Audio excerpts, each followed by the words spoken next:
Assalamualaikum warahmatullahi taala wabarakatuh. Salam bahagia, salam pencerahan untuk teman-teman yang berkesempatan dengan saya. Apa khabar saudara? Doa saya agar anda semua sihat walafiat. Apa khabar Rubidin? Moga bahagia bersama pasangannya. Saya sentiasa mendoakan kebahagiaan anda. Begitu juga dengan saudara Anwar Jubin. Apa khabar? Waalaikumsalam. Saudara Syarul Azam. Selamat malam dari Kota Baru Kelantan. Syarul saudara Hazamah Azamidin, saudara menuju alam akhirat. Kabar apa? Waras. Wes mangan. Begitu juga dengan saudara Puan Anggrik Rimba. Moga wangi semerbak di halaman rumah dengan anggriknya. Saudara Muhammad Hashim, Muhammad Din, apa khabar saudara? Saudara Syah Ibrahim, saudara Afif Rozi, Zamari LC. Begitu juga dengan saudara Abu Nems, Zulkifli Sulaiman, Satria Setiawan. Terima kasih hadir dari Setiawan, Kampung Teman Tiup, Wamanjung.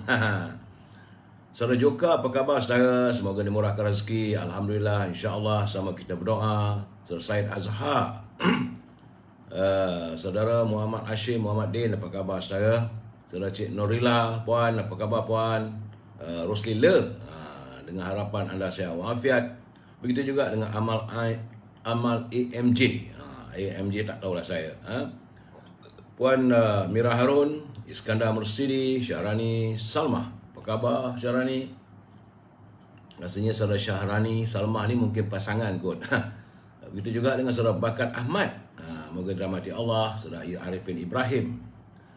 Puan Faridah Idan, apa khabar puan? Selamat malam. Fakri Sani. Terima kasih kita warga Cinta Damai. Benar. Saudara Syekh Husin.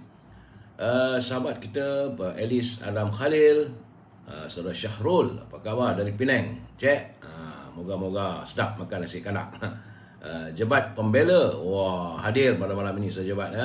Isya Abdullah, Kama Awang. Begitu juga dengan saudara Jo Shah. Waalaikumsalam. Semoga diberikan kesihatan. Rosli Muhammad Noh, Wakmin, Halimah Hashim, Puan Salimah Hashim, tak tahu dari mana. Juga mencintai warga Cinta Damai. Saudara Syafiq Hasan, saudara Zainal Abidin Kasim dari Melaka. Saya sepatutnya ke Melaka besok, tapi ada halangan sikit, ditunda minggu depan pula. Baik saudara, saudara Mat Spana Jaya, apa khabar? Terima kasih saudara Mat Spana Jaya. Baik saudara, yang mana tak sempat saya santuni, saya akan cuba menyantuni usai pencerahan ini. Baik saudara, seperti biasa saya harus memberi pencerahan apa yang berlaku hari ini, kedudukannya.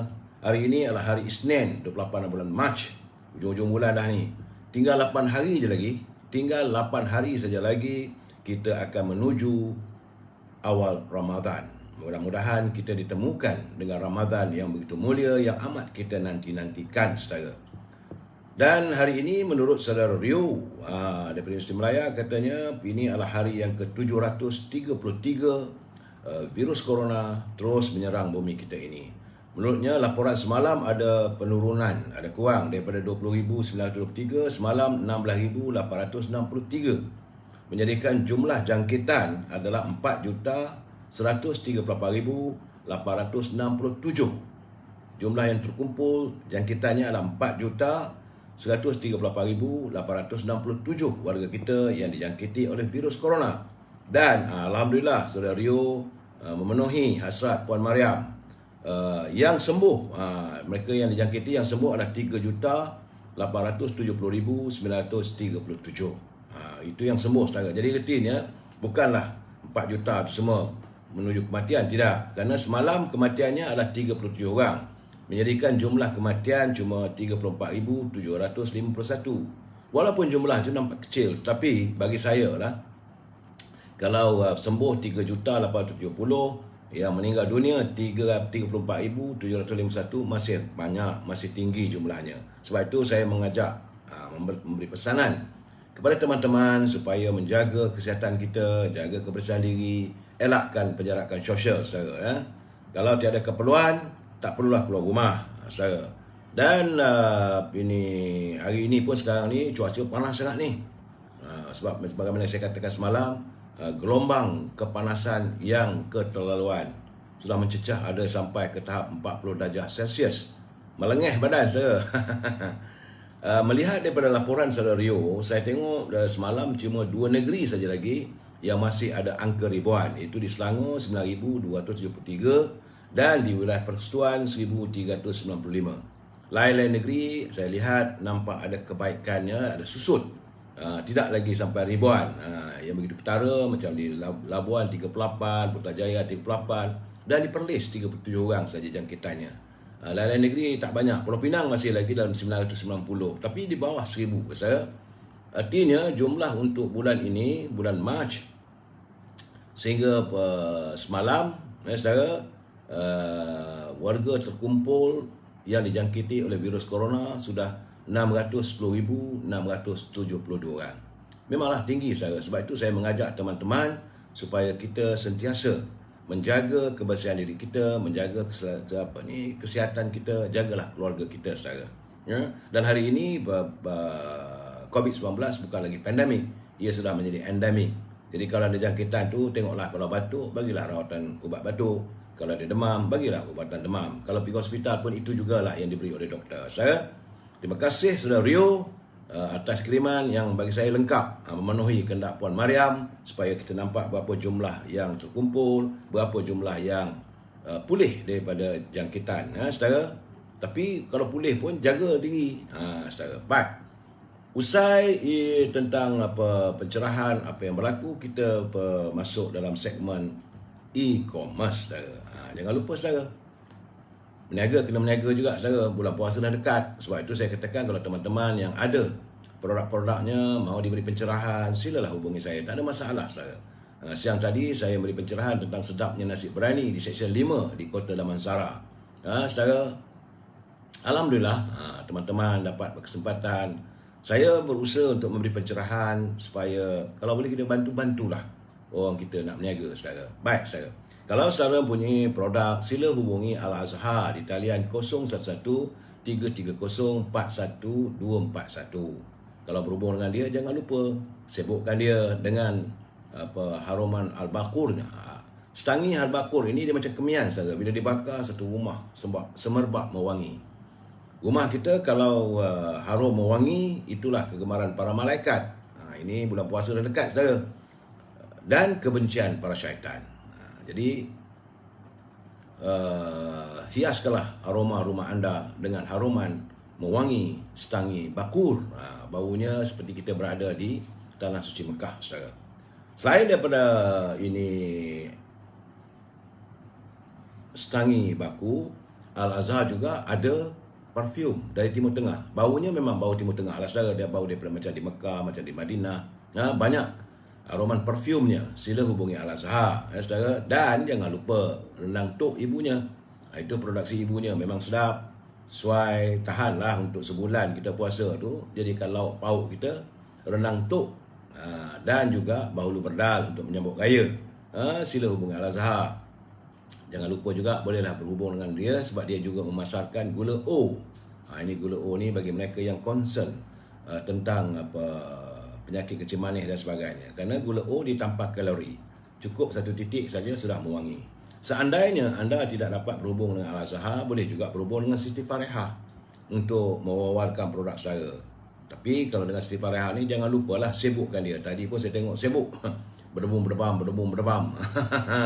Dia menyiapkan pesanan teman-teman yang ingin menikmati enaknya dendeng manis Siti Farehah.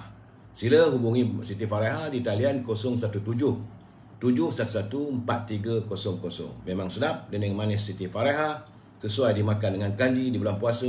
Memanglah bagi saya sebulan makan pun tak jemu saudara. Kanji letakkan dendeng manis Siti Farehah menyelerakan saudara. Dan untuk menghadapi bulan mulia ini, Syauqi dari Kizinis dia banyak memasarkan pelbagai jenis buah-buah tamar. Buah-buah tamar yang kualitinya yang terbaik lah saudara. Lebih daripada pasaran, harga lebih murah daripada pasaran dan boleh dihantar terus ke rumah anda. Ini bagi mereka yang tinggal di persekitaran Lembah Kelang. Boleh juga mesan buah-buahan yang lain seperti kiwi, ceri, anggur. Tapi pusatnya sementara menanti kehadiran Ramadan ini banyak buah-buah kurma saudara. Ada ajwa, kegemaran bagi Rasulullah SAW. Ada apa ni, mariami, saudara. Saya pun tak tahu sangat pun jenis-jenis berapa. Yang itulah satu dua yang boleh saya sebut saudara. Hubungi Syauqi di talian 012-357-5703. Dan paling saya suka sekali saudara adalah Popiah Sirih Lady Maria. Popiah Sirih Lady Maria ini makan tak menjemukan dan malahan mengasyikkan. Sambil makan, dengar pencerahan, saudara. Tahu-tahu habis satu balang. Harganya murah, bukan mahal pun. Tapi saya tak boleh menceritakan berapa harganya. Itu perjanjian saya dengan YouTube, dengan Facebook. Saya tak boleh mewawarkan harga. Saudara boleh hubungi Nizam di talian 019-435-1203. 019-435-1203 untuk memperolehi agar dia boleh post, dia boleh hantar di luar Lembah Kelang pun boleh memesan. Sekarang ni zaman e-commerce, boleh terus hantar je saudara melalui pos laju. Jangan lupa Popiah Sirih Lady Maria. Dan betullah yang akhirnya iaitu tokoh jamu Kemaman.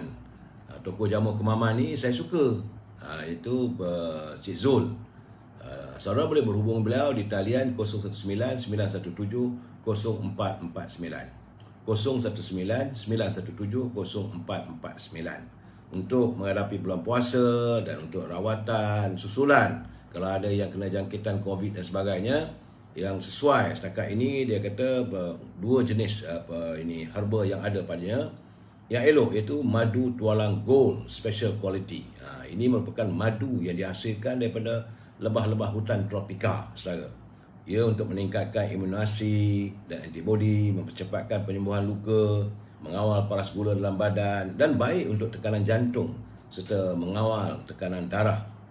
Sebagaimana saya kata tadi, sesuai untuk rawatan susulan, iaitu COVID-19. Jangan lupa saudara, berat ni saudara 1.5 kilo. Saya lihat sendiri saudara, nampak kepekatannya. Ini madu tualang special quality yang dijamin berkualiti dan bukan dicampur-campur, tidak. Yang asli saudara, iaitu madu tualang gold. Elok dipasangkan bersama dengan yang ini saudara, iaitu daripada toko jamu Kemaman yang dihasilkan sejak tahun 1968, jus madu apple cider. Ini kegunaannya adalah jus madu apple cider ni dia mengandungi 40% madu Arab, 30% madu tualang dan 30% cuka apple.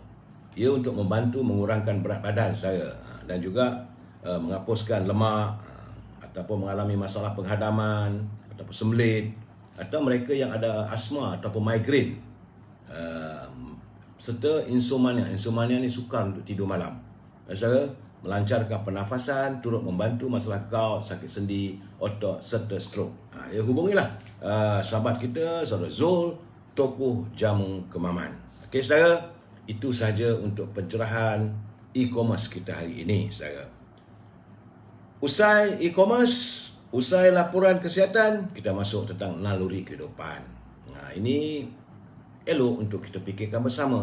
Saya nak katakan bahawa saya bukan ustaz saudara. Saya bukan ustaz, saudara Mazlan Cik Mat, saudara Hafiz Amin, saudara Osman Abdullah, Wan Razak, Mak Yusof ini daripada yang melayari Instagram. Sebagaimana saya katakan, kalau sesuatu berlaku pada Facebook, saudara boleh masuk ke Instagram, ruangan yang sama, Amir Hijaz Fans. Sila share, like dan subscribe. Bagi saya, apa yang anda lakukan adalah share, like dan subscribe. Itulah yang memberikan semangat pada saya. Tiada bayaran dikenakan. 1 sen pun tak pernah bayar saudara. Tapi bil telefon anda kena bayar lah. Kalau tak bayar bil telefon nanti, tak ada pula line nanti. Saudara. Baik saudara. Sebenarnya apakah kita sedar saudara, bahawa sungguhnya kita sekarang ni berada di tengah perjalanan antara malam dan siang. Kerana dalam usia yang semakin berkurangan ini, kita kalau tanpa amal, ingat saudara, kita diawasi. Kerana maut sentiasa datang secara tiba-tiba. Saya harus mengingatkan saudara dan mengingatkan diri saya. Ingatlah saudara, siapa yang menanam kebaikan, nescaya ia akan menuai kebahagiaan. Jadi, barang siapa menanam kejelekan, nescaya ia akan menuai penyesalan di akhirat nanti, saudara. Kerana setiap orang yang menanam pasti akan menuai hasil sebagaimana yang ia tanam. Itu menurut kata Ibnu Mas'ud radhiyallahu anhu. Jadi saudara, dalam perjalanan kita nak menuju, perjalanan kita dah dekat dah, saudara. Tambah-tambah lagi macam usia saya ni, warga emas. Saudara mungkin ada yang muda, mungkin ada yang tua. Tapi ingat saudara, ajal maut itu tak menentu datangnya. Tidak mengira sama ada bayi ataupun anak kecil ataupun anak muda maupun orang yang dewasa.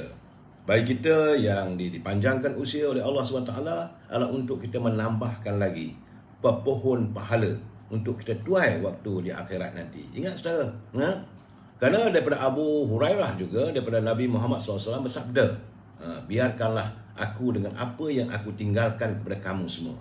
Baginda Rasulullah menyatakan, apa yang aku tinggalkan untuk kamu semua, sungguhnya telah binasa orang yang sebelum kamu, tidak lain kerana banyak persoalan dan perselisihan mereka terhadap nabi-nabi mereka. Ramai umat-umat yang terdahulu yang bukan umat Nabi Muhammad, mereka binasa kerana mereka menentang ajaran, kerana mereka berselisih faham dengan apa yang disarankan oleh nabi-nabi terdahulu. Jadi apabila aku melarang kamu, kata baginda Rasulullah SAW, daripada sesuatu urusan, maka jauhilah ia. Dan apabila aku memerintahkan kamu dengan suatu urusan, lakukanlah dengan sempurna. Apa yang diminta, apa yang dititipkan oleh baginda Rasulullah sebelum baginda wafat, minta supaya kita jangan lupa, kita mengucap 2 kalimah syahadat, kita melakukan ibadat puasa, solat 5 waktu tanpa had, tanpa kita tinggal, jangan tinggal solat 5 waktu saudara. Dan juga kita membayar zakat, membayar fitnah, dan jika ada berkemampuan, silalah bertandang ke tanah suci Mekah untuk mengerjakan ibadah haji. Itu yang dianjurkan oleh baginda Rasulullah SAW. Dan jauhilah segala kemaksiatan. Saya, insya-Allah hidup kita akan sempurna. Walaupun kadang-kadang kita di dunia ini kita miskin, tapi di akhirat nanti kita mempunyai banyak simpanan. Fixed deposit kita banyak, saudara. Saya tidak dapat boleh memberi pencerahan lebih daripada itu sebab saya katakan saya bukan ustaz, saya mengambil culikan daripada teman-teman yang berkirim pada saya. Baik saudara, usai naluri kehidupan kita santun sedikit mutiara kata. Ini penting saudara. Mutiara kata adalah kata-kata yang berarti. Kiriman sahabat saya Cikgu Hibil Hasan, Kata Cikgu Hibil, jangan memberitahu manusia tentang kemaksiatan yang kamu lakukan. Jadi kalau anda melakukan maksiat apa semuanya, sama ada anda menyesal ataupun saja nak megah-megah ke, jangan diberitahu pada manusia lain tentang kemaksiatan yang anda lakukan. Kerana maksiat bukan sesuatu untuk dibanggakan. Dan ingat saudara, manusia tidak akan dapat melupakan keburukanmu walaupun kau telah bertaubat. Jadi artinya kalau kita buat kesilapan, kejahatan, tak payah cerita dengan orang. Banyak teman-teman kadang-kadang dia bangga dengan kemaksiatan yang dilakukan mungkin masa lalu. Sebenarnya itu tidak baik untuk kita war-warkan. Kerana manusia tak akan lupa segala kejahatan yang kita lakukan. Dan setiap kemaksiatan itu bukan untuk dibanggakan. Tidak ada pengajaran pun. Melainkan penuh dengan penyesalan. Bila kita menyesal, kita bercakap pada diri kita, kita berjanji pada diri kita untuk tidak melakukannya lagi. Dan berdoa pada Allah SWT agar diberi keampunan atas setiap kemaksiatan yang sama ada kita lakukan dengan sengaja ataupun tidak sengaja. Terima kasih Cikgu Hibil atas kiriman mutiara kata yang begitu bagi saya bermakna dan berarti untuk perkongsian kita bersama. Baik saya, permulaan bicara seperti biasa. Salam impian moratorium dan pengeluaran wang RM10,000 daripada kumpulan wang simpanan pekerja. Sedangkan bertanya dengan saya, kenapa saya masih lagi bercakap? Sedangkan yang amat berhormat Perdana Menteri telah pun menyatakan boleh dikeluarkan kerana dapatan saya belum ada lagi tanda-tanda yang warga kita yang memohon memperoleh pengeluaran tersebut. Kalau dah dapat, tentulah mereka akan beritahu pada saya. Jadi anggapan saya bahawa kumpulan wang simpanan pekerja masih lagi belum menunaikan apa yang diarahkan oleh Perdana Menteri. Dan ramai teman-teman kita, saya yakin, yang masih ternanti-nanti. Sebab itu saya katakan, jangan biarkan rakyat tertunggu-tunggu. Akhirnya amarah itu menghantui. Jadi kalau dah marah nanti jadi dendam. teman-teman yang berada di anjung kuasa, di Kumpulan Wan Semalam Kerja harus prihatin dengan masalah rakyat. Bukan banyak mana pun, bukan duit siapa pun, duit mereka. Izinkanlah dikeluarkan wang milik mereka sejumlah RM10,000 secara tuntas kepada mereka yang berkelayakan. Bukan semua orang. Kalau jumlah simpanan mereka ada RM50,000, biarkanlah 10% RM5,000. Kalau RM100,000 ke atas, izinkanlah mereka mengeluarkan wang yang terhasil daripada titik penuh mereka, saudara. Samping itu, saya tetap mengingatkan agar pimpinan negara jangan berbelanja tanpa had. Kerana kalau negara berbelanja tanpa had, maka kita akan menjadi negara yang muflis. Itu peringatan saya pada pimpinan negara. Baik. Tajuk bicara kita malam ini adalah mendepani cabaran. Rupanya banyak sangat cabaran sekarang ni, saudara. Terlalu banyak cabaran yang harus dilalui oleh setiap warga kita dalam sebuah negara kita yang aman makmur. Tapi banyak sangat cabaran. Sebelum saya memberi pencerahan apa yang saya maksudkan dengan mendepani cabaran itu, saudara, kita santun dulu pantun Pak Nazil. Apa kata Pak Nazil? Kata Pak Nazil, guruk mentari berbuka puasa, kuih suri penuh sesahan. Perdana Menteri mengikrar puasa, ada menteri menyanggah arahan. Perdana Menteri dia dah turunkan kuasa tu, dia buat ikrar. Tapi ada pula menteri yang menyanggah arahan daripada menteri. Saya suka pantun Pak Nazim, macam saya katakan bahawa tiap-tiap perkataan yang dilontarkan oleh beliau ada maknanya. Kadang-kadang kita pun tak tahu.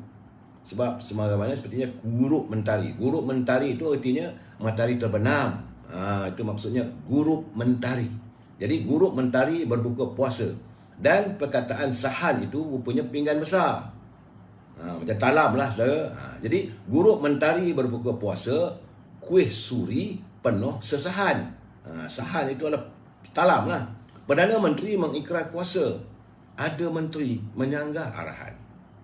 Kata Pak Nazir lagi, dari penanti ke negeri Sabah menjadi guru untuk mengasuh. Kelemahan parti, kalau dihebah, maka menjadi peluru orang bermusuh. Dari penanti ke negeri Sabah menjadi guru untuk mengasuh. Kelemahan parti kalau dihebah menjadi peluru orang bermusuh. Jadi beliau mengingatkan pada pimpinan, segala kelemahan parti kita tak perlulah kita hebahkan kat orang. Bila kita hebahkan itu akan menjadi peluru kepada musuh kita. Terima kasih Pak Nazil daripada Perlis yang saban malam. Setiap hari dia akan menghantar kiriman pada saya untuk kita berkongsi indahnya bahasa kritikan.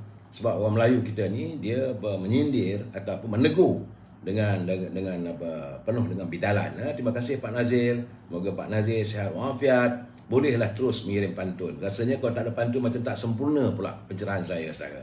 Baik, saudara. Usai pantun Pak Nazil, jangan lupa kita masuk segmen Gedung Ilmu. Ini adalah culipan daripada buku yang dikirimkan oleh Tan Sri Johan Jaafar kepada saya yang mengandungi ungkapan kata-kata pemimpin terdahulu yang amat mengharapkan bahawa hadirnya warga bangsa kita untuk hari ini dan akan datang, kalau mereka memimpin itu, hendaklah seorang itu menjaga kemurnian sikapnya. Dan warga bangsa kita berharap hadirnya pemimpin Melayu yang tidak lembik. Pemimpin dahulu kita jangan ada pemimpin yang lembik. Kalau lembik, menjadi pemimpin ianya lembik, hatinya lemah, fikiran pun pendek. Jadi kalau dia seorang yang lembik, jadi dia hatinya lemah dan fikirannya pendek. Pendiriannya goyah, mudah tergolek. Bekerja lengah, kurang selidik. Jadi pemalas.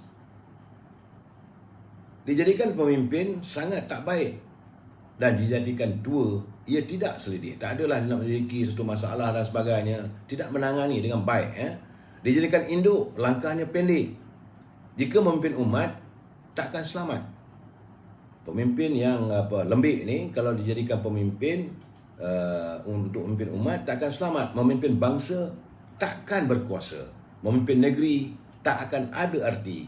Kampung rosak, malangnya banyak. Itu pemimpin terdahulu menyarankan pada kita. Berhati-hati dalam memimpin pemimpin. Jangan kita lantik orang yang lembik menjadi pemimpin kita. Kita sambung lagi malam besok. Terima kasih Tan Sri Johan atas kiriman buku tersebut untuk perkongsian kita. Baik, saudara. Sebelum saya memberi pencerahan selanjutnya, seperti biasa, saya harus memberi peringatan. kepada mereka yang menyunting semula live saya ini dan dimasukkan dalam channel YouTube dan apa saja channel, maka anda adalah bertanggungjawab atas setiap suntingan yang anda lakukan. Saya tidak bertanggungjawab. Begitu juga terhadap komen-komen yang anda berikan. Saya harap tidak menyanggah apa syarat-syarat yang ditetapkan oleh Kementerian Penerangan dan Komunikasi. Jika anda melakukannya, itu adalah tanggungjawab anda. Kerana saya sendiri tidak mampu untuk memantau setiap komen ataupun tulisan anda di sini. Segala komen anda adalah tanggungjawab anda. Ini adalah pencerahan politik. Saya perlu nyatakan, bermatlamatkan tidak lain tidak bukan adalah untuk memberi informasi kepada warga kita, supaya warga kita sentiasa berinformasi dalam menangani atau melayari kehidupan berpolitik di tanah air kita ini, saudara. Prinsip kita mesti bersetuju untuk tidak bersetuju. We must agree to disagree. Itulah prinsip kita. Jangan saudara ingat bahawa apa yang saya lontarkan ini, maka saudara mesti dengar ataupun percaya 100%. Tak. Anda berhak untuk menerima, anda juga berhak untuk menolak. You have the right. Anda punya kuasa untuk menafikan. Bagi saya, prinsip kita mesti bersetuju untuk tidak bersetuju. Ingat, kita warga cinta damai. Kalaulah saudara rasa mahu menulis ataupun membalas apa juga kritikan ataupun menyanggah apa yang saya nyatakan ini, hantarlah tulisan itu dengan cara yang cukup harmonis. Jangan gunakan bahasa-bahasa yang boleh membuatkan, maklumlah saya ini dah tua ni saudara. Kadang-kadang kalau anak muda menulis itu terasa juga kita. Ingat saudara, bangsa kita bangsa yang penuh dengan adabnya. Kita adalah bangsa cinta damai dan menyantuni setiap masalah dengan harmonis. Baik saudara, dalam peristiwa itu saya nampak hari ini memanglah keluhan rakyat tidak terhenti rupanya.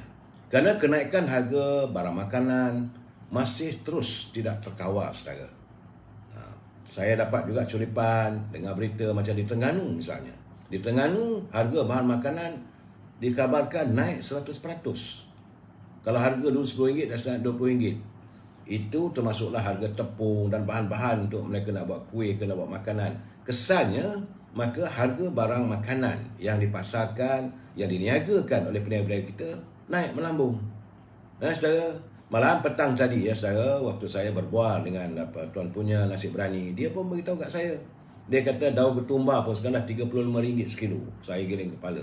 Banyak lagi bahan-bahan lain.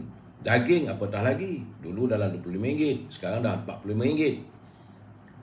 Daging ayam, daging kambing, daging lembu, semua naik. Malahan harga minyak petrol pun terus naik. Harga sayuran mencanak. Cili merah, saya pun terkejut juga. Rupanya cili padi dah naik sampai RM15 sekilo. Cili padi dulu tak ada harga pun. Dulu kita segenggam, kita bawa harga RM15, RM2 je. Sekarang sampai RM35 sekilo. Sebagaimana saya katakan bulan lalu, macam di Sarawak, dari Sabah mencecah sampai 60-70, ada yang sampai RM100. Jadi apa nak jadi pada negara kita? Marahan. Di saya katakan marahan ni kita pengguna, kita rakyat biasa terus tertekan dengan kenaikan harga. Sedangkan pimpinan yang berada di anjung kuasa, mereka seolah-olah buat tak tahu. Adalah sesekali mengeluarkan kenyataan harga terkawal. Itu saja. Ini bukan nak menyejukkan hati. Ini bukan untuk melontarkan pandangan, menyatakan kami dah bekerja, pekan raya harga barang naik. Tak boleh saya. Dalam keadaan begini, mereka harus menyantuni. Saya jangan lupa. Sebab saya dapat juga tahu di Johor misalnya, sekilo ikan jenaha sudah naik sampai lebih daripada RM35. Saya kata ini dah harga yang bukan-bukan. Begitu juga nampak gayanya, rakyat akhirnya macam mana kata Mak Sabu dululah. Dia nak makan ikan temenong dah 3-4 hari. Harga naik meningkat yang bukan-bukan. Malahan, ini masalah juga. Bantuan yang dijanjikan nampaknya semakin sukar untuk diperolehi. Walaupun Perdana Menteri kata ada bantuan bermula 28 bulan ni, hari ni. Menteri Kewangan berkata bermula 28 Mac, kerajaan menyediakan bantuan prihatin. Jumlah tak beritahu. Tapi dapatan saya ada tulisan kepada saya. Dia kata, benda ni nak dapat bantuan BKM ni. Malah dia kata macam seolah nak menipu. Kerana yang mereka dapat GKP pun tak lepas. GKP saya tahu apa maksud GKP. Sebab katanya mereka ada punya syarikat dulu. Dulu punya syarikat, dulu-dulu, bukan sekarang. Mungkin 5 tahun dulu ada syarikat, tapi orang biasa, rakyat biasa, di syarikat itu jadi dormant company, mungkin ada orang ajak berkongsi dan sebagainya, dan syarikat itu tidak dilupuskan. Jadi bila tak dilupuskan, masih ada dekat SKMM, maka itu dijadikan alasan untuk menolak bantuan tersebut. Sedangkan perniagaan tak ada berjalan. Memang pun dah 2 tahun. Kalaulah syarikat itu masih berjalan pun, 2 tahun dulu mana nak berjalannya? Tentulah tak ada perniagaan yang dapat lakukan. Tapi kerana tidak dimatikan ataupun tidak pergi ke SKMM, pendaftar syarikat dan sebagainya, maka itu dianggap syarikat itu masih wujud, maka tidak dapat bantuan. Sedangkan menurut Perdana Menteri, dia kata boleh dapat untuk semua rakyat. Ini bantuan kemiskinan, keprihatinan atas kehidupan yang semakin sukar. Jadi nampak sekarang ni, itulah dia kata, benda ni kata tak dapat apa pun, menipu. Itu marah tu saya. Sebab saya katakan bahawa bila Yang Berhormat Menteri Kewangan mengatakan bahawa pertukaran lebih 2 bilion untuk 6.3 juta rakyat, kalau tak silap saya lah, untuk akan memperoleh bayaran bermula. Kalau tak dapat melalui akaun wang anda dalam akaun, boleh pergi ke Bank Sempadan Nasional untuk buat nak cek sama ada dapat tak dapat. Artinya semua orang boleh dapat. Sekarang ni alasannya kerana dulu ada syarikat. Dulu ada syarikat. Mungkin syarikat itu masih ada, ataupun dah tak ada dah. Dah tak ada pun. Saya yakin kebanyakan mereka yang dulu membuka syarikat sekitar tahun 90-an, ataupun awal tahun 2000 dulu, mungkin ramai. Dan janganlah didenda mereka begitu. Kerana mereka nak pergi ke pejabat pula tu mengeluarkan belanja lagi. Tak tahu lagi nanti kena fine pula. Malahan kabarnya kalau tak buat laporan kewangan apa semua tu, mungkin kena bayar 1,000 ke 2,000, katanya. Dan kadang-kadang begini mereka takut untuk pergi ke pendaftar syarikat SKM. Jadi akhirnya syarikat itu terapung, jadi dormant company. Bila dalam keadaan begitu, rakyat nak minta bantuan tak boleh kerana ada syarikat. Alasan, saya haraplah dia pihak Kementerian Kewangan, mereka yang berkuasa di anjung kuasa di Perdana tu mengkaji permasalahan ini. Ini bukan 1-2 orang, saudara. Jutaan, saya yakin ratusan ribu warga kita yang dulu mungkin ada syarikat, 5 syarikat yang RM50 atau syarikat Sdn Bhd yang nak cuba-cuba nasib berniaga, tapi akhirnya kandas di tengah jalan, perniagaan tak jadi, syarikat masih lagi begitu, nak pergi nak dimasukkan, mungkin partner aja tak ada. Kadang-kadang ada orang nak panggil jadi partner sekejap-sekejap, jadi kongsi lah. Buat berniaga apa? Kita buat restoran ke? Kemudian restoran tutup. Bila restoran tutup, syarikat tu macam mana? Nak pergi cari, kena tunggu partner dia pula, nak kena audit dan sebagainya. Ini masalah yang saya lihat yang tidak tuntas, yang perlu dilakukan secara pihak-pihak yang berwajib melihat aspek ini, saudara. Sepatutnya mana syarikat yang setahun 2 tahun yang tak ada laporan sebagainya, tu write off je lah. Kuasa ada di tangan mereka yang sebagai pendaftar. Tak payah nak tunggu orang dengan relanya nak dimansuhkan, nak dibubarkan syarikat, lepas tu nak kena denda lagi. Itu sekarang ni, itulah masalahnya.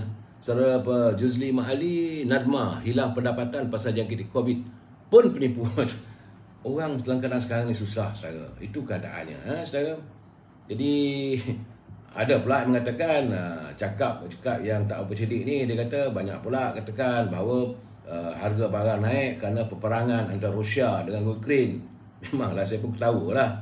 Sebab yang berperang tu jauh nun, di Rusia dengan Ukraine, beratus-ratus ribu batu jauhnya. Takkan kita terkesan, tapi sebab saya jelaskan kesan daripada peperangan antara Rusia dengan Ukraine, ia akan mencakup soal ekonomi satu dunia.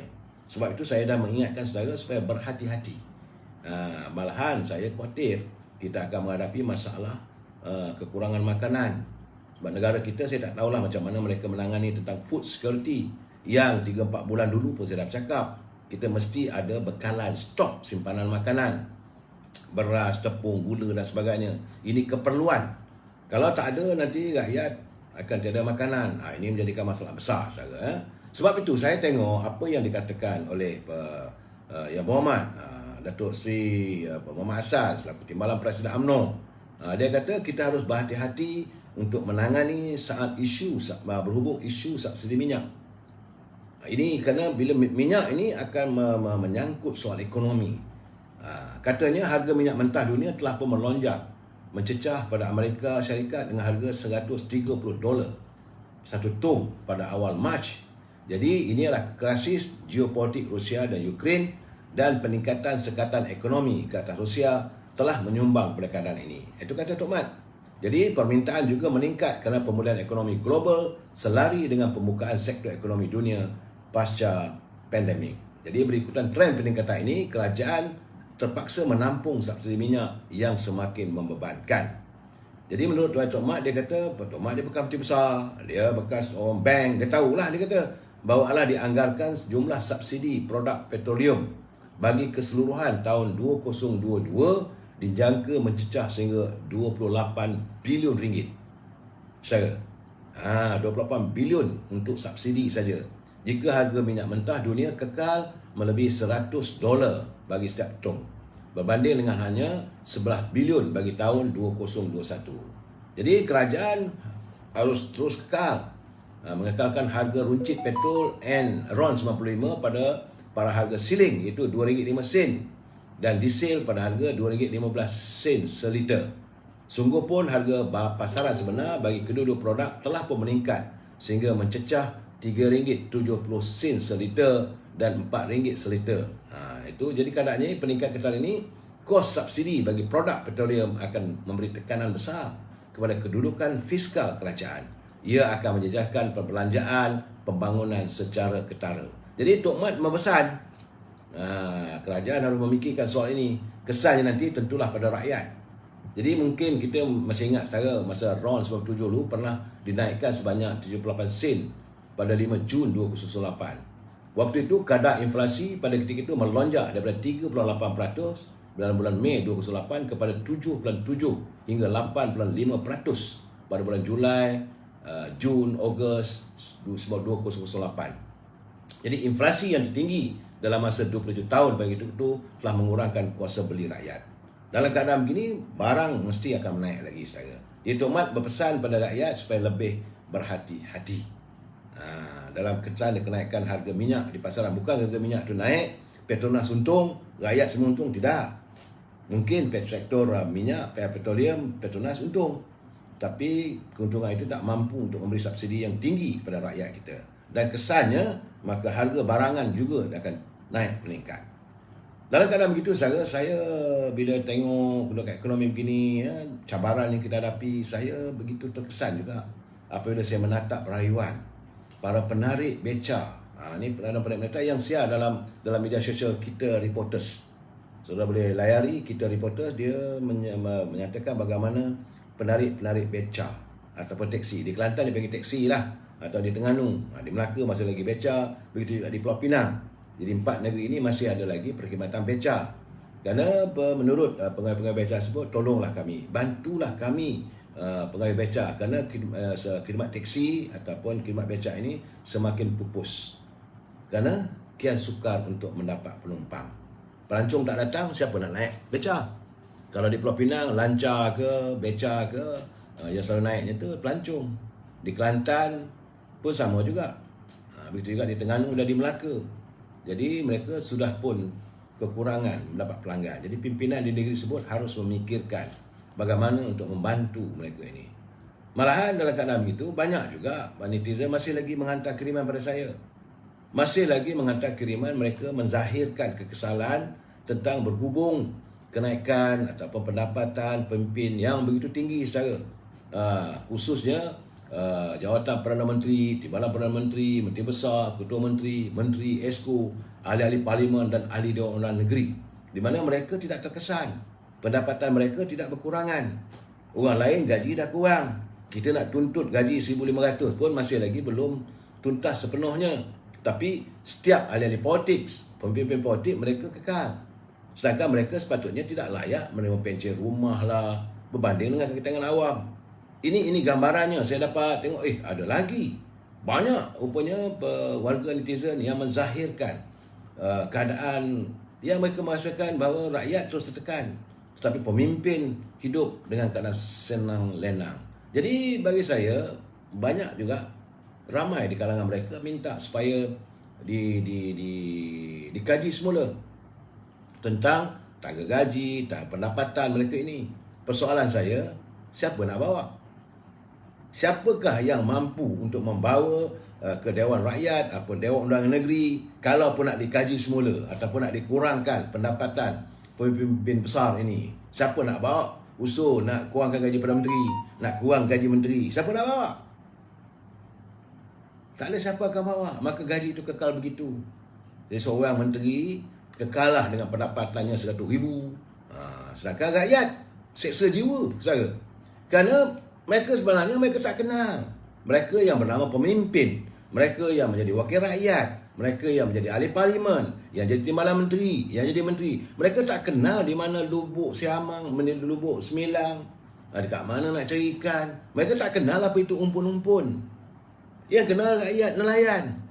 Mereka tak kenal apa itu rawai, apa itu pukat. Dia tak tahu. Kita cakaplah macam mana pun, pemimpin dia tak kenal semua tu.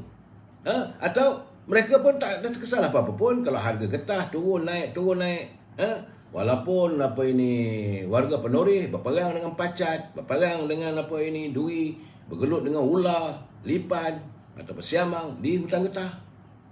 Malahan kehidupan warga petani yang terpaksa bergelut dengan belalang, dengan burung ciak, dengan kemarau, dengan benih padi yang tak ada, dengan baja yang kadang-kadang ada, kadang-kadang tak ada, pacat, tikus, kemarau panjang. Mereka tak kenal semua tu, saudara.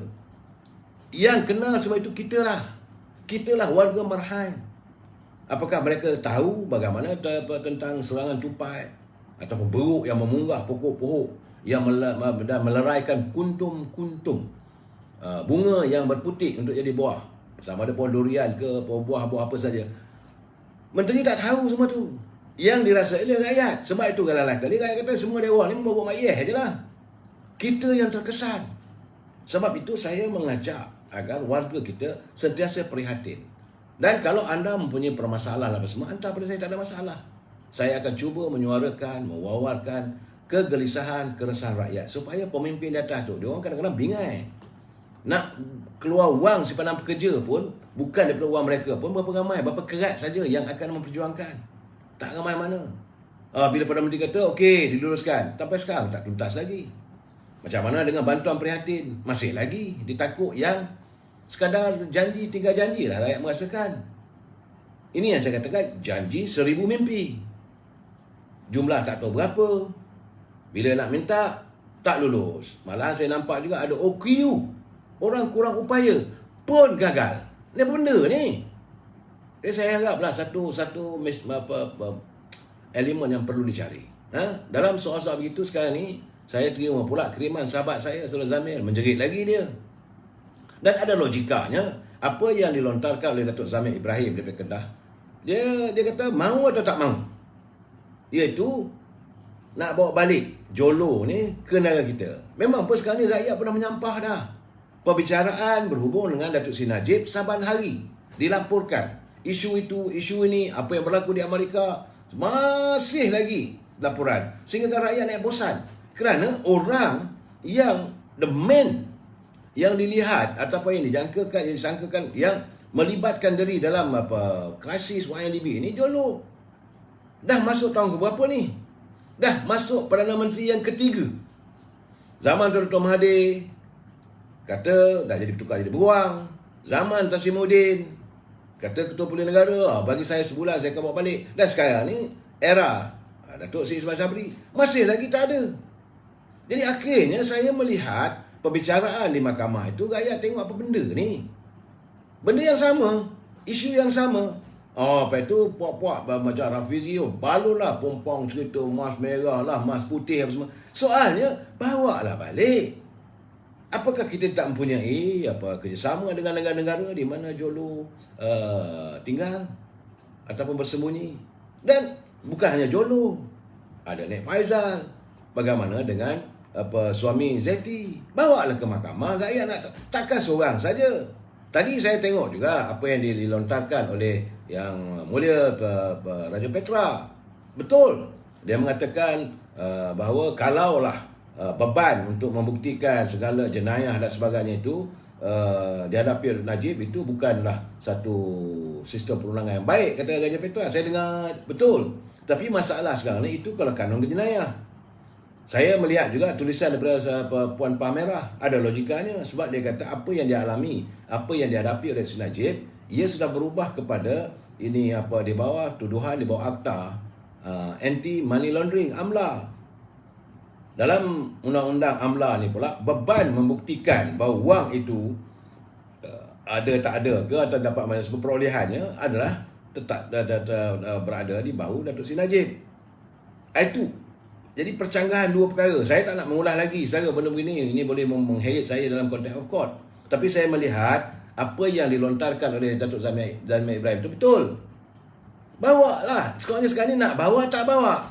Kita tertanya-tanya. Bagi saya tak adil lah satu orang saya yang kena. Patutnya cari jalan upaya dalam tempoh sebulan. Bawa heret balik. Siapa yang terlibat? Siapa saja yang namanya ada tercatat dalam buku kewangan YMDB, sama ada anda dengan bank itu, dengan bank ini, dengan bank negara ke mana-mana pun, macam mana yang disebut oleh Raja Petra, benda bawa. Dan rakyat menanti melihat bagaimana keadilan itu ditegakkan. Sebab saya selalu katakan, justice is not only to be seen, it must be proven to be seen. Keadilan bukan hanya mahu diperlihatkan, tapi mestilah dilaksanakan dan dilakukan. Bukan sekadar dia katakan, bukan hanya disebut, kita mesti adil. Keadilan itu mesti diperlihatkan. Macam mana kita melaksanakan keadilan? Saya bukan nak membela siapa saudara, tapi bagi saya melihat ada sedikit kepincangan dalam aspek ini. Selagi Jolo tidak dibawa balik. Dah bertahun. Dah 3 Perdana Menteri. Isu cerita tentang suami Izzati dah berkeliput. Masih lagi Nek Faizal, ramai lagi. Jadi kenapa jadi begini?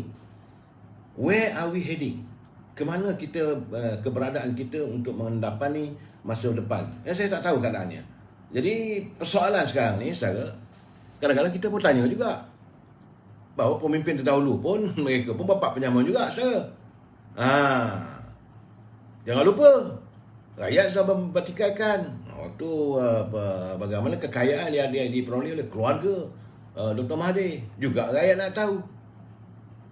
Sebab ini gagal didedahkan, gagal disiasat. Macam-macam skandal ada. Bukan tak ada, tentang forex lah, saudara, kekayaan mereka.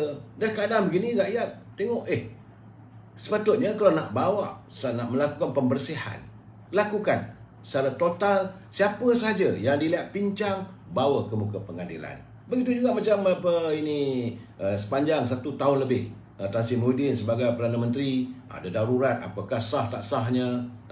Dan ini masalah sekarang ni, pimpinan UMNO saja yang diserang bertubi-tubi. Yang lain tu kosong, tak ada apa. Di sinilah kita melihat kadang-kadang tidak ada keadilannya. Saya bukan nak membela sesiapa, saya merasakan tidak adil. Kerana saudara, dalam keadaan begini, rakyat yang susah, kita pernah saudara berada dalam penuh kemakmuran. Negara kita ni negara yang makmur, saudara. Rakyat tak ramai mana. Selalu saya katakan, hasil bumi kita banyak. Hasil pertanian ada, hasil bumi ada, hasil minyak ada. Tapi kenapa kita menjadi negara yang miskin? Berbeza dengan negara jiran kita. Kenapa? Tidak lain tidak bukan adalah kepincangan yang dilakukan oleh pimpinan. Tapi anda selalu mempersoalkan pada pemimpin, pada parti. Itu bukan parti, rumah tak tahu usik saya. Yang ada dalam rumah itu yang perlu kita kejar. Jangan kata, UMNO korup. Tak boleh.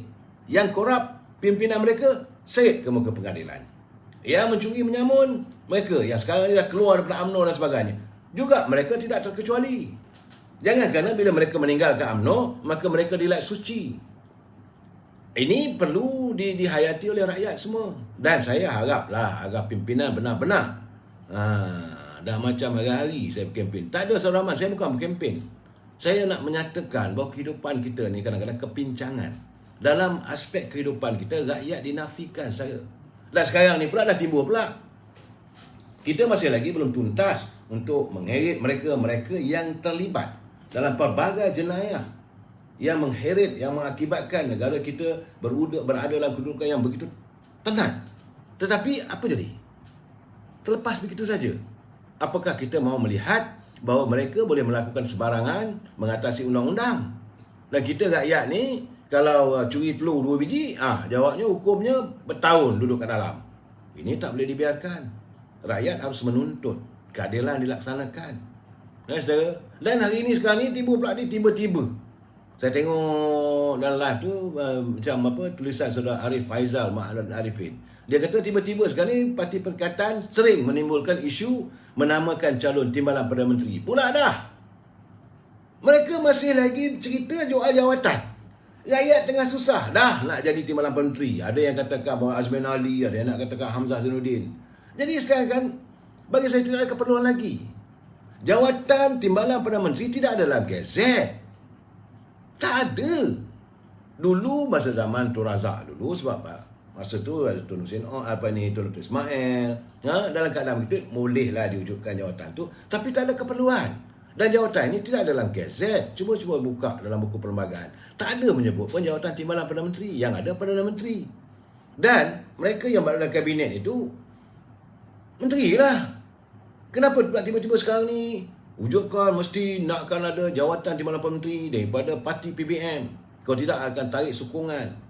Jadi kesan daripada itu, seandainya Datuk Ismail Sabri yang ini dia berada di Qatar, kalau dia balik nanti mengikut kehendak dia orang ni, maka ini berlaku perpecahan dalam parti. Ini mengundang masalah. Jadi mereka memang sengaja mencari jalan mewar-warkan satu demi satu. Memang kita lah letih lah saudara dengan politik ni. Kita nak dengar macam mana apa yang dilakukan oleh On. Datuk On Hafiz tadi saya tengok, saya suka. Sebab dia dah mula melakukan gerak kerja, dia pergi ke Skudai, dia pergi tengok kilang. Dia nak mencari upaya bagaimana nak memperbaiki ekonomi negeri Johor demi lestari kehidupan rakyat. Saya seronok tengok tu. Macam mana apa yang katakan oleh Datuk Sulaiman Ali. Sudah ada 5 bilion pelaburan daripada Qatar sudah mula masuk ke Melaka. Ini yang rakyat harapkan.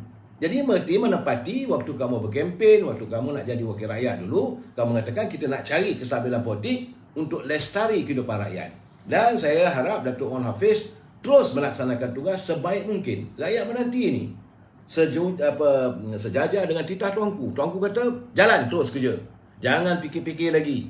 Ada titah tuanku nak melihat apa yang anda janjikan anda laksanakan. Saudara, itu keadaan sekarang ni. Duhai, saya merasakan keadaan sekarang ni kita masih lagi tak habis dengan politik. Malahan bila kita dengar pula tu, saya dengar Hayati balik kenyataan ini Rafizi. Kerana dalam ucapan videonya dalam FB, dia tiba-tiba menuduh pula. Dia kata bahawa pengundi-pengundi di Melaka dan pengundi-pengundi di Johor, mereka tidak memilih parti lain, menyokong UMNO Barisan Nasional. Mereka inilah macam-macam. Apa hal kamu kata begitu? Tak usahlah begitu. Gunalah ayat yang baik. Dia memang suka melihat kita berlaku pecah belah sana. Dan yang paling menyampah saya nak bercakap, tapi terpaksa saya cakap juga saudara, kerana perkara ini saudara Razak Samad betul, saya setuju, bubar je parlimen sebenarnya. Yang saya tak seronok bercakap, tapi terpaksa bercakap sebab ini masih lagi didengungkan dalam media sosial, iaitu tentang isu muafakat nasional. Tak habis lagi rupanya lebay-lebay ni nak bercakap soal muafakat nasional, nak menyalahkan pimpinan daripada UMNO. Jadi Presiden PAS menyalahkan pihak tertentu dalam UMNO yang menyebabkan kerjasama melalui muafakat nasional tergendala hingga sekarang. Dia bukan tergendala, dah tak ada. Bukan disebabkan oleh pimpinan UMNO, disebabkan oleh tangan-tangan lebay-lebay yang ada. Anda lah yang menyebabkan kerana anda mengundang, anda bersekongkol dalam Perikatan Nasional. Warga UMNO tak boleh menerima teman-teman daripada Parti Peribumi Bersatu. Ini kena jelas. Tiba-tiba bila dia katakan bahawa dalam kenyataan hari ini, dia kata bahawa Perikatan Nasional wujud terlebih dahulu berbanding muafakat nasional. Saya kata Tok Lebay, berhentilah bercakap bohong. Berhentilah bercakap bohong pada rakyat. Jangan menegakkan benang basah. Sebab melalui laporan dalam Malaysia kini, Musidun Ampas Hashim Janin berkata Piagam Muafakat Nasional telah berjaya menyatukan pengikut parti itu. Dan UMNO di peringkat akar umbi yang telah bermusuh sejak sekian lama kerana perbezaan ideologi politik sudah berbaik. Tapi dia kata bahawa PN wujud terlebih dahulu berbanding Muafakat Nasional. Saya kata, apa hal ni? Macam mana nak katakan Perikatan Nasional wujud sebelum Muafakat Nasional? Itu kenyataan yang mengelirukan. Kerana himpunan, saya nak jelaskan pada saudara, Himpunan Penyatuan Ummah sehingga termeterainya Piagam Muafakat Nasional adalah pada 14 hari bulan September 2019. Ini fakta saudara. Kemudian Kongres Maruah Melayu yang dianjurkan oleh Parti Peribumi waktu itu, Tun Dr. Mahathir bersama dengan Tan Sri Muhyiddin apa semua, adalah pada 6 hari bulan Oktober. Dekat-dekat sebulan selepas itu, 14 bulan 9 kita Muafakat Nasional. 6 hari bulan 10 Kongres Maruah Melayu yang akhirnya mewujudkanlah satu dipanggil Perikatan Nasional. Jadi macam mana boleh katakan bahawa Perikatan Nasional wujud lebih awal daripada Muafakat Nasional? Tunggu, berhentilah cakap bohong. Sebab itulah kata, bila kita selalu menghukum orang itu salah, orang ni salah, akhir sekarang ni orang dapat melihat siapa yang lebih munafik. Munafiklah cakap bohong. Akui bahawa apa yang berlaku sekarang ni adalah kesilapan anda. Ini masalah. Dalam keadaan begini, saya haraplah agar dalam suasana politik yang tak menentu ni, saya kata tak menentu saya. Saya haraplah agar Yang Amat Perdana Menteri segerakanlah pilihan raya ni, selesaikanlah. Tadi saya dengar juga kenyataan daripada sahabat saya, Datuk Lokman Adam, dalam buah bicara dengan NHR. Dia kata the best thing adalah kita panggil pilihan raya.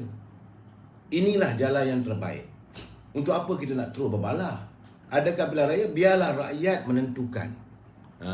Saudara Alia Abdul, betul. Saya sebenarnya bukanlah saya nak marah ataupun nak maki hamun, tidak. Saya sebalik mungkin kita nak menyantuni. Kerana banyak isu yang perlu kita laksanakan. Banyak isu yang perlu saya utarakan. Isu rakyat, isu penanam padi, isu tentang peroleh getah, isu warga Felda, isu nelayan yang tidak lagi memperolehi subsidi macam dulu. Harga ikan yang tak menentu, harga ikan di pasaran tinggi, sedangkan mereka cuma dibayar oleh peraih-peraih ini dengan harga yang ciput. Ini perlu kita perjuangkan. Tapi dengan tengok keadaan politik begini, dengan Rafizi ni bercakap benda begitu, tambah pula jadi Haji begitu, mengelirukan rakyat dengan fakta-fakta politik yang tak menentu, saya rasa orang kata lenjan lah duk fikir benda begini. Cukup-cukuplah. Sebab cara terbaik, adakah pilihan raya, siapa yang rakyat pilih, itulah saja. Macam kita tengok di Johor sekarang ni, kan mudah. Tak ada siapa nak bercakap, Datuk On terus turun ke lapangan, jumpa dengan rakyat, barisan esko dia, wakil-wakil rakyatnya, terus menyantuni masalah rakyat. Ini yang rakyat mahu. Apa yang berlaku di Melaka sekarang ni, tak ada lagi lah dengar cerita apa-apa ini, segala kepincangan yang bukan-bukan. Tidak. Ini yang kita harapkan bila diadakan pilihan raya. Tak kisahlah siapa nak perintah pun. Banyak orang kata kalau ada pilihan raya ni UMNO akan kalah. Itu soal lain. It's not the issue. Tapi sebenarnya, bagaimana kata Datuk Lokman Adam tadi, apabila berlaku pilihan raya, parti-parti pembangkang wuyuk. Parti Pejuang hilang daripada radar. Malahan Parti Peribumi Bersatu pun, saya cakap terus terang, hilang daripada radar. Yang tinggal nanti terkiar-kiar ni mungkin Parti Keadilan dan juga Parti DAP. Pas, 3 parti ni aja. Yang lain malah saya cakap terus terang, Parti Amanah pun hilang daripada radar. Dan keadaan begini, ini menimbulkan ketakutan kepada mereka. Jadi sebab itu mereka tak nak mengadakan pilihan raya, mereka tak mahu dibuarkan. Walaupun isu apa yang berlaku di Parlimen minggu lalu, itu sudah cukup dengan jelas membolehkan Perdana Menteri untuk memanggil pilihan raya. Cik Lat, betul, saya setuju. Jadi bagi saya sekarang ni, kita banyak isu. Rakyat susah. Dan persoalan kita, dalam kita susah begini, pemimpin masih lagi enjoy. Masih lagi dapat gaji besar. Sedangkan rakyat minta sikit. Bantuan yang kamu jamin pun, macam saya kata tadi, tak dapat.